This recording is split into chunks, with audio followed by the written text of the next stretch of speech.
करते कहते और सुनते चले आ रहे हैं कि जब वक्त होता है तो एहसास नहीं होता, और जब एहसास होता है तो वक्त नहीं होता। मैं साबिर अली और आप देख रहे हैं ILCC अली क्लासेस, जो अलीगढ़ बेस्ड नीट JEE का रेजिडेंशियल कोचिंग क्लास है। साथ ही ANU जामिया और दूसरी यूनिवर्सिटी के एडमिशन टेस्ट की भी तैयारी कराते हैं। ऑनलाइन ऑफलाइन दोनों ही मोड अवेलेबल है। ठीक है, तो वो लोग जो लोग तैयारी करना चाहते हैं कांटेक्ट कर सकते हैं। ठीक है, दूसरे यूनिवर्सिटी से इंफॉर्मेशन मेरे चैनल को आप सब्सक्राइब कर लिए, क्योंकि इस चैनल पे दूसरे यूनिवर्सिटी के जैसे AMU Jamia, BHU, DU, JNU, NEET, NTA के सारे इन्फॉर्मेशन आते रहते हैं। तो वो लोग जो लोग दूसरे टेस्ट की भी तैयारी करना चाहते हैं उनको सारे इन्फॉर्मेशन, कब फॉर्म आ रहा है, कब टेस्ट हो रहा है, क्या सिलेबस है, क्या पैटर्न है, इनके बारे में भी पता चलता रहेगा। तो आप इस चैनल को सब्सक्राइब कर ले, फ़ायदे में रहेंगे। क्रैश कोर्स के लिए mathematics quadratic equation 10th class का कर रहे थे हम लोगों ने। कंसेप्ट तो समझ लिया, कंसेप्ट तो हमने एक्सप्लेन कर दिया और आपको समझ में आ भी रहा होगा। अब हम उसके बेस पे क्वेश्चन करने जा रहे हैं, छोटे बड़े क्वेश्चन जो कंपटीशन के हिसाब से बहुत इंपॉर्टेंट थे, और देखना है कि वो कैसे किस तरह से करेंगे हम लोग। तो हम अगला क्वेश्चन मैं लिखने जा रहा हूँ यहाँ पे, ये अगला क्वेश्चन लिखने जा रहे हैं। ये पहला क्वेश्चन कर रहे हैं हम लोग इसका आज के लिए। ये क्वेश्चन शुरू कर रहे हैं। The roots of the quadratic equation ax² + bx + c = 0 has real and equal. ठीक है, रियल एंड इक्वल यानी इस क्वाड्रेटिक इक्वेशन का रूट्स रियल भी होगा और इक्वल भी होगा। दोनों रूट्स जो है इक्वल होंगे, तो उसके इनमें से कौन से कंडीशन वैलिड करेगा? b² - 4ac, बताइए कौन सा इसमें से वैलिड करेगा? b² - 4ac greater than 0, b² - 4ac less than 0, equal to 0, या इसमें से कोई नहीं। ये तो हम लोग रिलेशन में बताया था। इसका आंसर क्या हो जाएगा? ये C। ठीक है, अगर ये b² - 4ac इक्वल टू 0 आता है तो ऐसे कंडीशन में दोनों रूट्स रियल भी होते हैं और इक्वल भी होते हैं। ये बताया था हम लोगों ने, ये समझ में आइए। तो ये हो गया इसका C। ठीक, समझ में आ रहा है ये। आगे चले हम लोग अगला क्वेश्चन। ये नेक्स्ट क्वेश्चन आ गया। क्या दे रखा, मैं पढ़ के सुनाता और करके दिखाता हूँ, समझाता और बताता हूँ क्या है। The quadratic equation ax² + bx + c = 0 has reciprocal roots when this. यानी ये जो एक क्वाड्रेटिक इक्वेशन है, इसमें एक रूट दूसरे का रेसिप्रोकल होगा। इसके लिए क्या कंडीशन होगा? b जो है c के बराबर हो, b a के बराबर हो, या a c के बराबर हो, या इनमें से कोई भी कंडीशन वैलिड नहीं करेगा।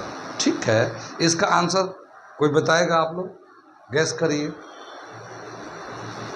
इसका आंसर है C, a = C। क्या मतलब हुआ इसको? मैं समझाता हूँ इसको। देखो ये हमारा क्वाड्रेटिक इक्वेशन है ax² + bx + c = 0। ये हमारा क्वाड्रेटिक इक्वेशन है, और क्वेश्चन के हिसाब से क्या बोला कि एक जो रूट है दूसरे का रेसिप्रोकल है। यानी अगर अल्फ़ा जो है ना 1/β के बराबर है। रेसिप्रोकल का मतलब अल्फ़ा बीटा तो दो आंसर होंगे, एक अल्फ़ा होगा बीटा होगा, लेकिन रेसिप्रोकल करने का मतलब है कि अल्फ़ा जो है 1/β, या फिर बीटा जो है 1/α भी बोल सकते हैं। ऐसा कुछ नहीं है, दोनों कंडीशन ले सकते हैं। अल्फ़ा 1/β के बराबर हो या बीटा 1/α के बराबर हो। ठीक, अगर हम इसको क्रॉस मल्टीप्लाई कर दें तो क्या मिलेगा? Alpha × beta = 1। ठीक है ना, अल्फ़ा × बीटा, यानी अल्फ़ा को बीटा से मल्टीप्लाई करेंगे तो 1 आना चाहिए। अगर ऐसा होता है तो फिर ये एक रूट दूसरे का रेसिप्रोकल होगा। ठीक, अच्छा, सम ये है क्या? Product of two roots. या तो होगा product of two, sum of two roots, product of two roots. Product of two root जो है ना C/A होता है। ठीक है ना, product of two root C/A होता है। कितनी बात समझिए? अगर a c के बराबर हो जाए, a और c दोनों बराबर हो जाए तो क्या कर लेंगे? इफ़ a = c, तो a को हटा के c लिख सकते हैं, c को हटा के a लिख सकते हैं, तो अल्फ़ा × बीटा = 1 आ जाएगा। कितनी बात समझ में? अल्फ़ा × बीटा = 1, क्योंकि इसको a हटा के c लिखेंगे कैंसिल होकर 1 आ जाएगा, या c हटा के a लिखेंगे तब भी कैंसिल होकर 1 आ जाएगा।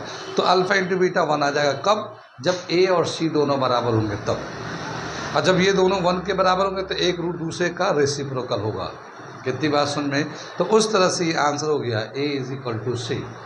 कितनी बात समझ में? कितना अच्छा सवाल है, बहुत ही लॉजिकल सवाल है, इक्वेशन के बेस्ड सवाल है। तो समझ में आ रहा, छोटी छोटी बातों पे बनाया गया सवाल, ठीक है, इक्वेशन बेस्ड। नोट कर लीजिए इसको, फिर मैं अगला कराता हूँ। आ रहा है सबको समझ में? आप लोगों को आ रहा है? लास्ट आ रहा आपको? ठीक है, नोट करिए। ये अगला क्वेश्चन आ गया हमारा, ठीक है। The quadratic equation ax square plus bx plus c is equal to 0 has equal roots but of opposite sign only when.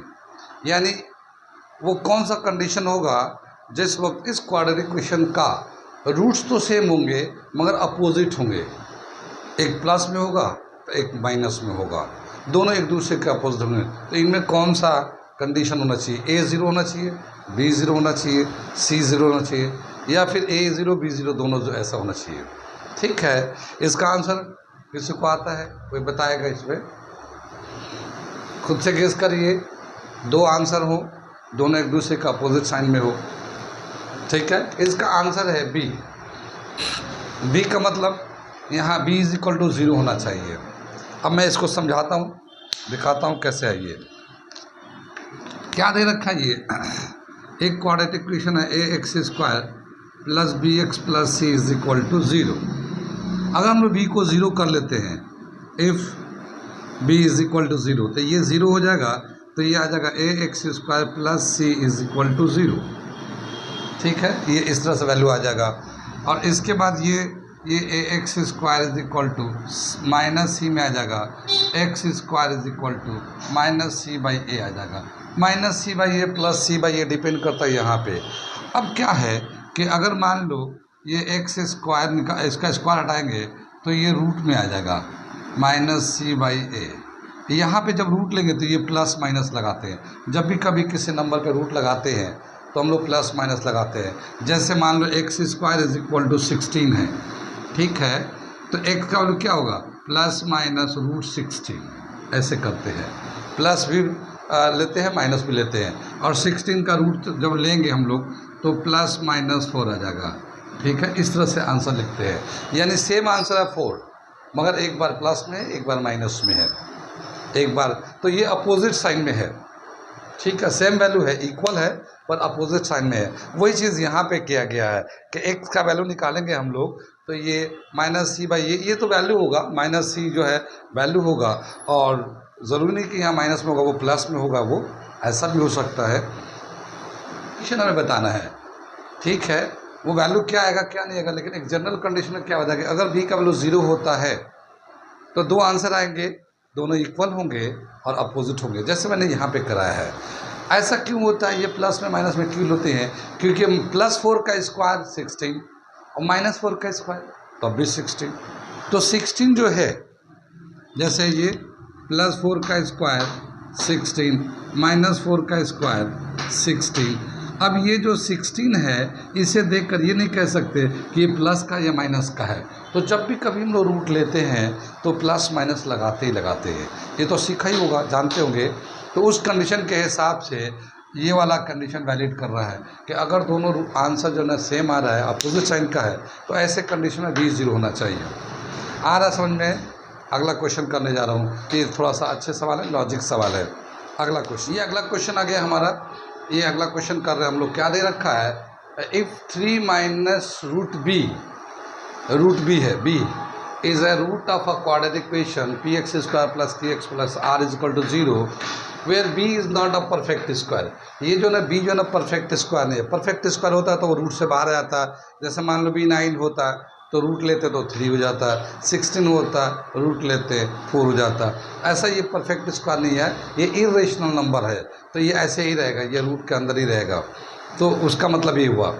Then another root of this equation is, एक रूट तो ये है, दूसरा रूट क्या होगा इनमें से बताना है। तो रूट b माइनस 3, b इधर रखा, root b minus plus 3 root b d 3 minus b। बताइए, ठीक है, कौन सा आंसर होगा इसमें से? कोई आइडिया? बहुत ही आसान सवाल है, बहुत ही आसान सवाल है, कंसेप्ट बेस है। इसका आंसर कौन सा होगा? ये आंसर है बी, आंसर बी। कैसे हो गया ये? अब इसका हम लोग सोल्यूशन बताते हैं। देखो हम लोग अल्फ़ा निकालते थे एक root minus b plus root d upon 2a, root d upon 2a ये होता था ना। तो दूसरा जो रूट होगा बीटा वो क्या होगा, minus b minus root d upon 2a। इसकी जगह पे क्या लिखा है यहाँ पे कि ये 3 माइनस रूट बी आ गया, जो भी वैल्यू था सिंप्लीफाई होके ये वाला वैल्यू आ गया है, एक माइनस में है। जैसे इसका दे रखा, मान लो ये 3 माइनस रूट बी दे रखा है, ये वाला दे रखा है, तो ये माइनस में था तो ये माइनस में आ गया वैल्यू। अब इसका दूसरा आंसर क्या होगा, वो 3 प्लस रूट बी हो जाएगा। ठीक है, एक माइनस में दे रखा है तो दूसरा प्लस में आ जाएगा, हम लोग 3 प्लस रूट बी। या तो बी पहले लिख दो रूट में या बाद में लिख दो, प्लस में है तो कोई से फ़र्क नहीं पड़ता। तो यहाँ रूट बी प्लस 3 लिखा हुआ, 3 प्लस रूट बी भी लिख सकते हैं, b root b plus 3 same answer है। तो इस तरह से ये बी आंसर हो गया। ये कितनी बार समझ में आए, हो गया आ रहा चक्कर। कितने लॉजिक सवाल है, इतने छोटे सवाल है, बहुत ही आसानी से आदमी वो हो सकता है, लेकिन प्रैक्टिस करेंगे तो जाके बहुत सारी बातें आपको क्लियर हो जाएंगे। ठीक है, ये समझ में आ गया। एक सवाल अब दूसरी तरह का, दूसरे पैटर्न पे एक सवाल हम कराने जा रहे हैं आज के लिए, दूसरे पैटर्न पे। यानी ये तो एक पैटर्न था जो ए बी सी का चेंज कर करके देख रहे थे हम लोग। अब एक दूसरे पैटर्न का सवाल है, उसमें देखते हैं कि कैसा सवाल है। एक आज कराते हैं, बाकी हम लोग कंटिन्यू रखें। ये दे रखा अगला question, which is the root of the given equation x square minus 4x plus 3 का whole root plus x square minus 9 का रूट है, इक्वल है 4x square minus 14x plus 6 का रूट। इसमें x का क्या वैल्यू होना चाहिए। अब ऐसे सवाल जिसमें इतने सारे रूट्स लगे हुए हैं, ये पहले के ज़माने में यानी पहले के कोर्स में था ये। और पहले जब करते थे तो काफ़ी सारा लॉन्ग मेथड होता था, स्क्वायर करते थे, फिर इक्वेशन बनाते थे, फिर दोबारा से स्क्वायर करते थे, तब जाके सिंप्लीफाई होता था, तो काफ़ी टाइम लगता था। अब उतने लंबे क्वेश्चन को हमसे बोला है कि 1 मिनट में से करिए, इनमें से कौन इसका सोल्यूशन कौन सा होगा, 1 होगा, 2 होगा, 3 होगा। तो उस मेथड से तो कर नहीं सकते 1 मिनट में। तो ऐसे सवाल जिनमें इक्वेशन कॉम्प्लेक्स इक्वेशन होते हैं, डिफ़िकल्ट इक्वेशन होते हैं, उनको हम लोग क्या करते हैं, आंसर से सॉल्व करते हैं हम लोग। जो हमें चॉइस दे रखा है उसका हेल्प लेकर, और फिर हम लोग देखते हैं जो कंडीशन को वैलिड करा देगा, जो चॉइस लेफ़्ट राइट दोनों को इक्वलाइज कर देगा, इक्वल कर देगा, उसको हम लोग करेक्ट आंसर, वही करेक्ट आंसर होता है। तो अब हम लोग करेंगे क्या कि हम पहले x का वैल्यू 1 डालते हैं, चेक करते हैं दोनों तरफ सेम होता है या नहीं होता। अगर हो जाएगा तो ठीक है, ये आंसर हो जाएगा, और अगर नहीं तो फिर 2 डालेंगे, फिर चेक करेंगे लेफ़्ट राइट दोनों बराबर आता है नहीं आता। हो जाएगा तो ठीक है, नहीं तो फिर 3 डालेंगे, 4 डालेंगे। तो ये हम लोग का एक सॉल्यूशन के हेल्प से हम लोग सॉल्यूशन निकालते हैं, यानी गिवन आंसर के हेल्प से हम लोग इसका सॉल्यूशन निकालते हैं। तो हम दोनों तरफ x का वैल्यू डाल देते हैं, सॉल्व करते हैं, एक तरीका है इसको। तो हम लोग दोनों तरफ x की जगह पे 1 डालते हैं, तो 1 का स्क्वायर ये -4 × 1 + 3, ठीक है। इसको 1 का स्क्वायर कर लिया 9, फिर ये 4x की जगह पे 1 डाल दिया, 1 का स्क्वायर 14 × 1 6, ये रूट डाल दिया। अब देखते हैं इसमें कितना जगह, 1 - 4 + 3 ये तो रूट में रहेगा, 1 - 9 ये रूट में रहेगा, और ये 4 - 14 + 6 ये भी रूट में रहेगा। ये तो 0 हो जाएगा, ये -8 का रूट आ जाएगा ये, और ये कितना आ जाएगा 10 - 14, ये -8 का रूट आएगा, और ये -4 का रूट आएगा। ये दोनों बराबर नहीं है, इसका मतलब 1 जो है ना आंसर नहीं होगा। अब 2 चेक कर लेते हैं, इसी तरह से करते हैं। 2 का स्क्वायर किया 4 × 2 + 3 रूट में डाल दिया, प्लस 2 का स्क्वायर कर लिया 9 रूट में डाल दिया, 4 × 2 का स्क्वायर 14 × 2 6, ये आ गया। इसे 2 का स्क्वायर 4, ये 8, ये 3, ठीक है, और ये 4 - 9,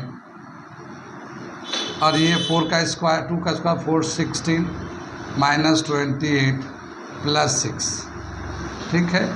इसमें से क्या हो जाएगा +3 + 4 7 माइनस 8 ये आ जाएगा, प्लस -5 ये रूट में आ जाएगा ये, और ये 16 प्लस में है, ये 6, तो ये 22 माइनस 28 रूट में आ जाएगा ये इसमें से -1 रूट में आ जाएगा, ये प्लस -5 रूट में आ जाएगा, और यहाँ से -6 रूट में आ जाएगा ये रूट में। ये दोनों बराबर नहीं है, ये इसका लेंगे तो माइनस का नेगेटिव वैल्यू का तो रूट होता नहीं है, ये इस तरह भी नहीं होगा, और फिर ये ऐसे रूट्स -5 माइनस √1 ये -6 के बराबर नहीं होगा, तो ये भी बराबर नहीं है ये, ठीक है, ये भी बराबर नहीं है। अब हम लोग 3 को चेक कर लेते हैं, ये थोड़ा वैल्यू डाल के करना होगा, लेकिन हम तो बताने के लिए आपको बता रहे हैं तो थोड़ा टाइम लग रहा है, लेकिन जब एग्ज़ाम में करेंगे तो फट वैल्यू डाल के ओरल करेंगे, क्योंकि देखिए जितना ज़्यादा प्रैक्टिस करेंगे